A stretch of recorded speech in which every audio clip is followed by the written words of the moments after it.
ఆగండి ఆగండి ఆగండి అన్న, స్కిప్ చేయొద్దు, వీడియో చూడుర్రి, మీకు నచ్చితేనే లైక్ కొట్టుర్రి. అయితే విషయం ఏంటిదంటే అన్న, నేను చెప్పే విషయం ఏంటంటే కొద్దిగా నమ్మండి అంతే చాలు. అయితే నమ్ముతారని ఆశిస్తున్నా.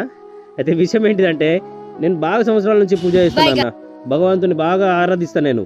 అయితే నిన్న అనుకోకుండా నైటు నాకు దేవుడు ప్రత్యక్షమై నాకు విపరీతంగా ఇక ధనరాశులు, డబ్బు, మణిమాణిక్యాలు, సంపద ఇచ్చేసి నువ్వు అపర కుబేరుడివి, నువ్వు ప్రపంచంలోని ధనవంతుడు అనబట్టే.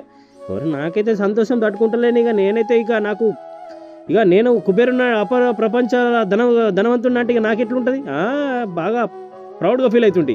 కాకపోతే కొద్దిగా ఆలోచన చేసిన, ఇక నా కింద నా చిన్నప్పటి నుంచి పెరిగిన నా అన్నదమ్ముళ్ళు, నా దోస్తులు, మళ్ళా బంధువులందరూ మొత్తం గరీబ్ కనబడతారు, మొత్తం ప్రపంచమే గరీబ్ కనబడుతుంది నాకు అల్లమ్మట. నాకు అది బాగా జీర్ణం కాకొచ్చింది. ఇక నేను ఆలోచన చేసిన, ఇది నాతో సెట్ అయ్యేటట్లేదు, మొత్తం భగవంతుడు రిటర్న్ తీసుకోపో, ఇంత నేను మొయ్యలేను, ఎందుకంటే నా కాలే ముఖ్యం అని చెప్పబడుతుంది. కానీ వాళ్ళ మనుషులు ఎట్లుండదో కానీ నాకైతే ఇట్లుండే మరి. అట్లుంటే గొప్ప మనుషులు అది.